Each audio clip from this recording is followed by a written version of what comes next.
আজকের বাংলাদেশ এক সময়ের পূর্ববঙ্গ। আর এই পূর্ববঙ্গেই 1862 সালে তৈরি হয়েছিল উপমহাদেশের অন্যতম প্রাচীন rail line Darshana to Jagati. এই পথেই প্রথমবারের মতো শোঁ শোঁ শব্দ তুলে ছুটে চলেছিল রেল। আর সেই ইতিহাসগাথা রয়েছে এক বিস্মৃত রেল স্টেশনের দেয়ালে, জগতী রেল স্টেশন, যে স্টেশনটি আপনারা এই মুহূর্তে আমার পেছনে দেখতে পাচ্ছেন। চলুন আর সেই ইতিহাসের পাতায় ফিরে যাই, বাংলাদেশের রেলের সূচনা লগ্নে। আজ আমি আপনাদেরকে বলতে চলেছি এই রেলের ইতিহাস, কিভাবে এখানে রেল লাইন হয়েছিল, এই রেল স্টেশন কিভাবে হয়েছিল, কেন হয়েছিল, এবং কেনই বা এই রেল স্টেশন আজকে হারাতে বসেছি আমরা, এবং কারা তৈরি করেছিল এই উপমহাদেশে, যা আজকের এই বাংলাদেশে। এই সব আমরা আজকে আপনাদের মাঝে তুলে ধরার চেষ্টা করব, এবং সেই সাথে আমিও দেখব বর্তমানেই রেলের ভবনটি কী অবস্থায় রয়েছে। জরাজীর্ণ পরিবেশে থাকলেও আমি দেখতে চাই এই ভবনটি বর্তমান কী অবস্থায়, এবং এইখানকার স্থানীয় মানুষের আশা আকাঙ্ক্ষা নিয়েও আমি আলোচনা করব আজকের এই ব্লগে। তো বন্ধুরা, আপনারা ভিডিওটি না টেনে দেখতে থাকুন এবং চমকপ্রদ কিছু তথ্য ইতিহাস জানতে থাকুন। চলুন আমরা খুঁজে দেখি এই সমগ্র ইতিহাস।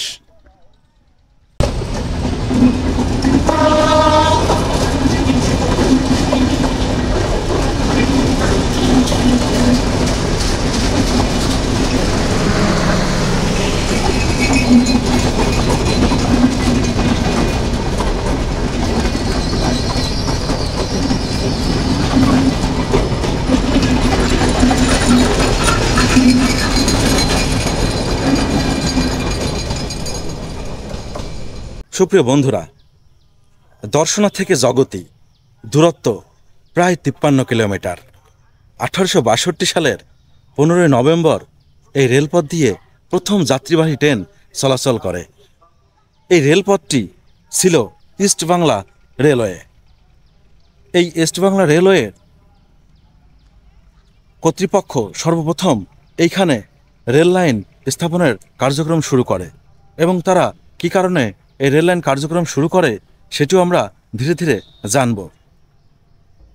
এই রেলপথ ব্যবহৃত হতো কলকাতা থেকে নৌপথে নবদ্বীপ হয়ে দর্শনা, তারপর রেলপথে কুষ্টিয়া পর্যন্ত পৌঁছানোর জন্য। এই রেলপথটি যখন তৈরি করা হয় তখন এই কুষ্টিয়ার ব্যবসা বাণিজ্য আরও অগ্রসর হতে থাকে, এবং উত্তরবঙ্গ থেকে এই পশ্চিমবঙ্গ হয়ে দক্ষিণবঙ্গে যাওয়ার এই রুটটি তারা প্রথম তৈরি করে। এবং আপনারা জেনে থাকবেন বাংলাদেশের সর্বপ্রথম রেল স্টেশন এই জগতী রেল স্টেশন, যা আজকে কালের বিবর্তনে আমরা হারাতে বসেছি। কেউ যেন এই রেল স্টেশনে দেখার নেই, মেরামতেরও কেউ নেই। সরকার যেন এখান থেকে মুখ লুকিয়ে নিয়েছে, এবং সেই গল্পই আমি আজকে খুঁজে বের করার চেষ্টা করব। চলুন। এই যে ভবনটি দেখতে পাচ্ছেন, এটি কিন্তু এই ভবন থেকে হয়তোবা পরে তৈরি করা। ভবনের কাঠামো দেখেই বোঝা যাচ্ছে, কিন্তু এই ভবনের আমি একটা জিনিস লক্ষ্য করলাম। দেখুন বন্ধুরা, দরজায় এখানে লেখা আছে অফিস কক্ষ, আবার এই পাশের একটি দরজায় লেখা আছে স্টেশন মাস্টার। কিন্তু এই দরজার যে তালা, এই তালা দেখে মনেই হচ্ছে এই তালা প্রতিনিয়ত খোলা হয় এবং মারা হয়। কিন্তু এই জায়গার মানুষদের সাথে আমি কথা বলে যতটুকু জানতে পারলাম, এখানে তারা স্টেশন মাস্টার বসে কিনা এটাই বলতে পারে না। তারা শুধু বলছে যে ফ্ল্যাগ ওঠানামা করে তিনি এখানে মাঝে মাঝে দেখা যায়, কিন্তু এই ঘরে মনে হচ্ছে মানুষ প্রতিনিয়ত প্রবেশ করে, যার কারণে দেখা যাচ্ছে তালা প্রতিনিয়ত খোলা এবং বন্ধ করা হয়। আমি সঠিক বলতে পারবো না, হয়তো বা এখানে স্টেশন মাস্টারও এসে বসে, যেহেতু স্টেশন মাস্টারের রুম আছে আলাদা। কিন্তু আদৌ বসে কিনা এটি সত্যকে মিথ্যা আমি সেটা জানি না বন্ধুরা। আপনারা যদি জেনে থাকেন তবে অবশ্যই আমার কমেন্ট বক্সে জানিয়ে যাবেন। চলুন আমরা দেখি এর চারিপাশের বর্তমান কি বিধ্বস্ত অবস্থায় পড়ে আছে এই রেল স্টেশনটি।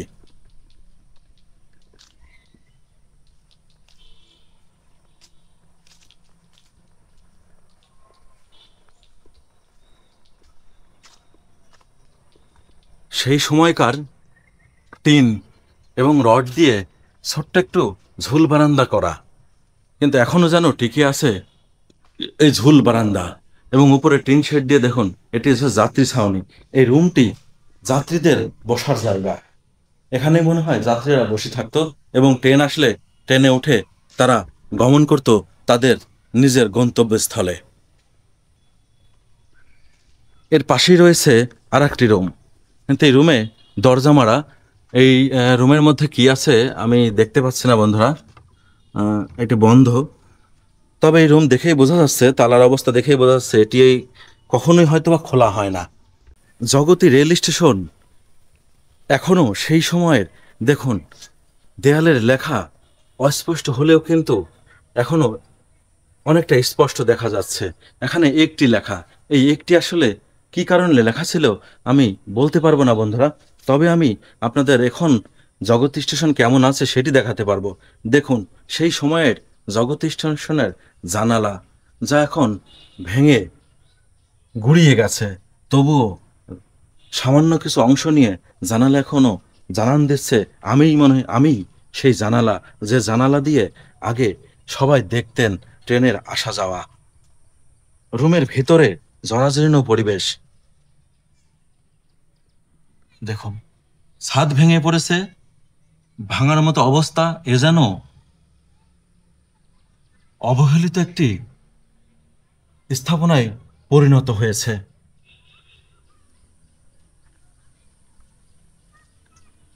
এই যে জিনিসটা আপনারা এখন দেখতে পাচ্ছেন বন্ধুরা, এটি এটি যারা ট্রেন স্টেশনের আশেপাশে বাড়ি তারা চিনতে পারেন, কিন্তু যাদের বাড়ি দূরে তারা হয়তোবা চিনতে পারবেন না। এটি হচ্ছে সেটি যেটা চাকা ঘুরিয়ে, দেখুন আমি ঘোরাচ্ছি, চাকা ঘুরিয়ে এখানে ট্রেন লাইন যোগ করা হতো।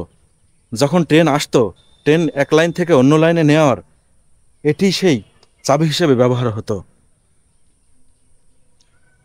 এই চাকা ঘুরিয়ে এই চাকার সঙ্গে তার বাঁধা থাকতো বন্ধুরা।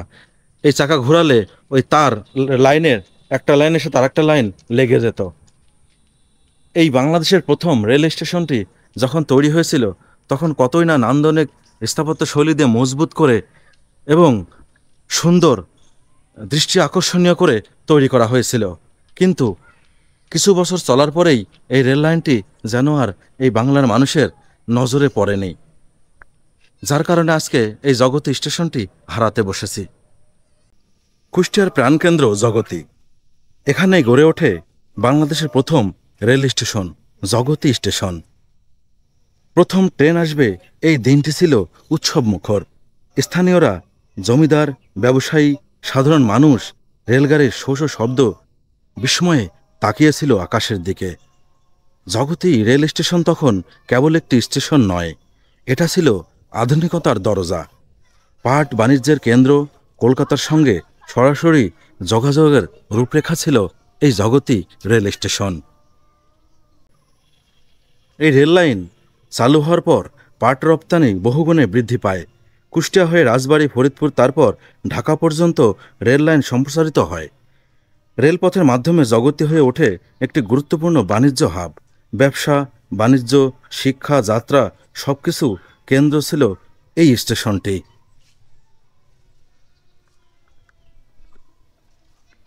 এই জগতী স্টেশনে কেবল একটি রেল স্টেশন নয়, এটা বাংলাদেশের রেল ইতিহাসের সূচনা বিন্দু। এই স্থাপনাকে সংরক্ষণ করা গেলে ইতিহাসপ্রেমী পর্যটক, গবেষকদের জন্য হয়ে উঠতে পারে এক আকর্ষণীয় গন্তব্য। স্থানীয়রা চান এখানে তৈরি হোক একটি রেল জাদুঘর, সংরক্ষিত হোক পুরনো ভবনটি, যাতে ভবিষ্যৎ প্রজন্ম জানতে পারে কোথা থেকে শুরু হয়েছিল বাংলাদেশের রেল যাত্রা।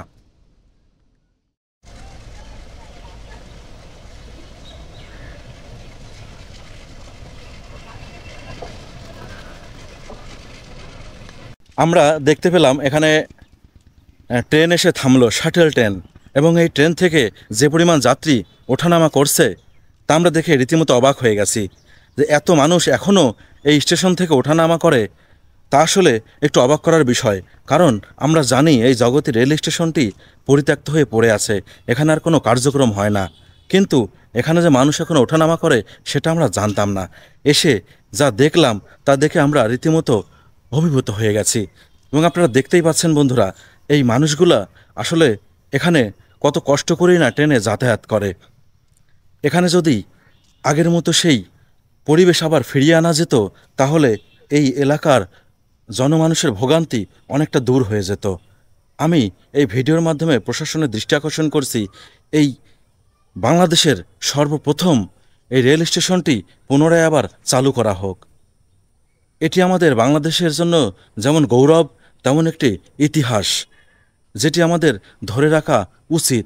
আমাদের ভবিষ্যৎ প্রজন্ম যাতে জানতে পারে বাংলাদেশের সর্বপ্রথম রেল স্টেশন এই জগতী রেল স্টেশন। আমি এখন আপনাদের যে স্থাপনাটি দেখাচ্ছি সেটি কি আপনারা কেউ বুঝতে পারছেন এটি কি? এটি কিন্তু দেখতে অনেকটা সুন্দর লাগছে। দেখুন, একটি টাওয়ার মতো, টাওয়ারের উপরে বটগাছ মাথা ছেড়ে বের হয়েছে এবং বটগাছটি যেন খুব আরামেই এই টাওয়ারের উপরে ভর করে দাঁড়িয়ে আছে। যে স্থাপনাটি আমরা দেখতে পাচ্ছি সেটি আসলে বড় কোনো ভবন মনে হলেও এটি কিন্তু ভবন নয়। আমি স্থানীয়দের কাছ থেকে জানতে পেরেছি এটি হচ্ছে পানির ট্যাঙ্ক। যখন জগতী রেল স্টেশন তৈরি হয় তখন এখানে এই রেল লাইনের লোহার কাজ করার জন্য, আগুনের কাজ করার জন্য এখানে কয়লা আনা হতো এবং এই কয়লাতে পানি ঢালার জন্যই এই এত বড় পানির ট্যাঙ্ক তৈরি করা হয়। যে পানির ট্যাঙ্ক আজকে বিপর্যস্ত এবং ধ্বংস হয়ে গেছে এবং এই পানির ট্যাঙ্কের মধ্য দিয়ে বটগাছ উঠে তার নিজস্ব বাসা বেঁধে নিয়েছে। তবে দেখতে কিন্তু চমৎকার এবং খুবই সুন্দর লাগছে। এই স্টেশনটি জরাজীর্ণ পরিবেশে যেমন জঙ্গল হয়ে গেছে, চারিদিকে দেখুন জঙ্গল। এবং এই যে স্টেশনটি আপনারা দেখতে পাচ্ছেন জঙ্গলের মধ্যে, এটি হচ্ছে ট্রেন লাইন, যেটা এখন পরিত্যক্ত হয়ে রয়েছে। কিন্তু ট্রেন লাইনটি দেখে মনে হচ্ছে এটি পরে তৈরি করা, কিন্তু এটি আর ব্যবহার করা হয় না, কারণ এই ট্রেন লাইনটি যে রুটে গিয়েছে এই রুটটাই বন্ধ হয়ে গেছে, যার কারণে এই লাইনটি আর ব্যবহার করা হয় না। কালের বিবর্তনে ট্রেন স্টেশনটি আমরা হারাতে বসেছি এবং এই হারানোর মূল কারণও কিন্তু আমরা। কারণ সেই সময় আমাদের এই ট্রেন স্টেশন দরকার হয়েছিল আমাদের ব্যবসা বাণিজ্য আরও উন্নত করতে। সেই সময়কার এই রেল স্টেশন দোতলা বিশিষ্ট রেল স্টেশন, যেটা কিনা আজকে আমরা হারাতে বসেছি। এজন্য দেখার কেউ নাই। চারিদিকে ভাঙা স্তূপে পরিপূর্ণ হয়ে গেছে এই রেল স্টেশনটি। দেয়াল, জানালা, দরজা সব যেন ভেঙে নিয়ে গেছে এবং ট্রেনের যে পাতগুলা সেগুলো এখানে অযত্নে অবহেলায় পড়ে রয়েছে।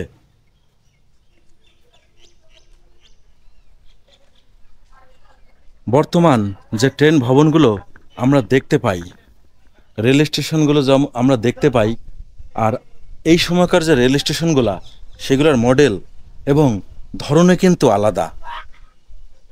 এই ধরনের রেল স্টেশনগুলো দেখুন কত মজবুত ছিল, কিন্তু সেটি আজকে অযত্ন অবহেলায় হারাতে বসেছি আমরা। আজ মনে হয় এর প্রয়োজন আমাদের কাছে আর নেই, যার কারণে আজকে এই ভবনটি আমাদের আর কোনো দরকার নেই। আমরা যেন তাকে একদম একা করে দিয়েছি, বাদ দিয়ে দিয়েছি। অথচ এই জগতী রেল স্টেশনকে ঘিরেই একসময় কত আনন্দ উল্লাস, কত ব্যবসা বাণিজ্য বৃদ্ধি পেয়েছে। এই জনপদ এই রেল স্টেশনের উপরে ভিত্তি করেই এত বড় হয়েছে। এটি কিন্তু আমরা এখন ভুলে গেছি। আসলে আমরা তো ভোলারই জাতি বন্ধুরা। আমাদের বাংলাদেশের প্রথম এই জগতী রেল স্টেশন, এটিও যদি আমরা মনে রাখতাম, তবুও এটি আমরা জাদুঘর বা এটি সংরক্ষণ করে রাখতাম আমাদের ঐতিহ্য হিসেবে, কিন্তু আমরা সেটিও পারি না। কালের পরিবর্তে ধীরে ধীরে হারিয়ে যেতে থাকে এই গৌরব। 1980 দশকে থেকে এই রেল লাইন অপ্রচলিত হতে শুরু করে। নদীপথে পরিবর্তন, ট্রেন রুট পরিবর্তন, সরকারি অবহেলা সব মিলিয়ে জগতী রেল স্টেশন আজ ইতিহাসের নিঃশব্দ সাক্ষী। বর্তমানে জগতী স্টেশন প্রায় বন্ধ হয়ে গেছে। মাঝে মাঝে মালগাড়ি বা লোকাল ট্রেন চলে, কিন্তু সেই জৌলসার নেই। এই জগতী স্টেশন কেবল একটি রেল স্টেশন নয়, এটা বাংলাদেশের রেল ইতিহাসের সূচনা বিন্দু। এই স্থাপনাকে সংরক্ষণ করা গেলে ইতিহাসপ্রেমী পর্যটক গবেষকদের হয়ে ওঠে পারে এক আকর্ষণীয় গন্তব্য। স্থানীয়রা চান এখানে তৈরি হোক একটি রেল জাদুঘর, সংরক্ষিত হোক পুরনো ভবনটি, যাতে ভবিষ্যৎ প্রজন্ম জানতে পারে কোথা থেকে শুরু হয়েছিল বাংলাদেশের এই রেল যাত্রা। এক সময়ের জমজমাটেই রেল স্টেশনটি আজকে যেন পড়ে আছে নিস্তব্ধ, হাহাকার ভরা এক নীরব সাক্ষী হয়ে, যার দেখার কেউ নেই, যার মেরামতের কেউ নেই। এ যেন এক ভুতুরে রেল স্টেশনে পরিণত হয়েছে এই জগতী রেল স্টেশন। আজ আমি এসেছিলাম এই জগতী রেল স্টেশনের আদ্যপ্রান্ত তুলে ধরার জন্য, যা আমি আপনাদের মাঝে তুলে ধরার চেষ্টা করলাম। বন্ধুরা, আমার এই বলার মধ্য থেকেও যদি আমার না বলা কোনো কথা থাকে, সেটি আপনারা জানলে অবশ্যই আমার কমেন্ট বক্সে বলে যাবেন।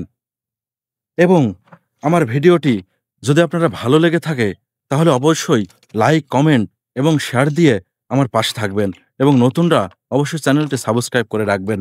কারণ আমি বাংলার এই হারানো ইতিহাস, ঐতিহ্য এবং গ্রাম বাংলার লোকসংস্কৃতি নিয়েই আমার ভিডিও আমি তৈরি করে থাকি।